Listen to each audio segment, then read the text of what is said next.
பிறகு முத்தான 3 பலன் கேளுங்க.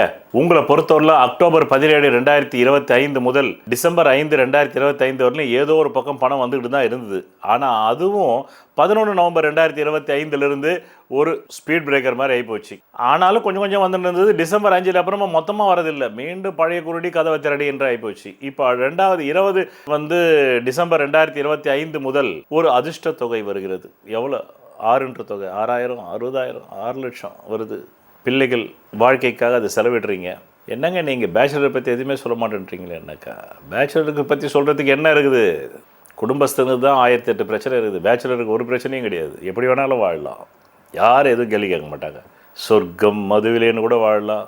ஜனனி ஜனனி அப்படின்னு அப்படி பாட்டு பாடின்னு ஆன்மீக வழியில் வாழலாம். வாழுங்க.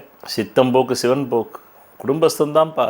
குடும்பத்துக்கு வாடகை கட்டணும், கரண்ட்டு பில்லு கட்டணும், மெயின்டெனன்ஸ் கட்டணும், எவ்வளோ பிரச்சனை. நிறைய கேட்டுக்கிட்டே இருக்காங்க. கட்டுக்கட்டா உங்களுக்கு என்ன இருக்குது? டிபெண்ட் யாராவது ஒருத்தர் கூட சேர்ந்து வாழ வேண்டியது தான். அதுலேயும் சில இளைஞர்கள் இருக்காங்களே தனித்துவமாக சம்பாதிக்கிறவங்க, அவங்களுக்கு சில பிரச்சனைகள் வருது. ஆனாலும் ஒற்றை ஜீவன் எங்கேயாவது ஒரு இடத்துல போய் படுத்துக்கலாம். ஃப்ரெண்டு வீட்டில், ஃப்ரெண்டு ரூமில் ஷேரிங் பண்ணிக்கலாம். குடும்பஸ்தம் போய் ஷேரிங் பண்ணிக்க முடியுமா? முடியாது. இதெல்லாம் யோசிக்கணும், இல்லை சும்மா கிடையாது. அடுத்ததாக 29 டிசம்பர் 2025 முதல் 12 ஜனவரி 2026 ஷேர் பண்ணக்கூடாது, கேம்பிள் பண்ணக்கூடாது, லாட்டரி டிக்கெட் வாங்கக்கூடாது, காசு நஷ்டமாயிடும்.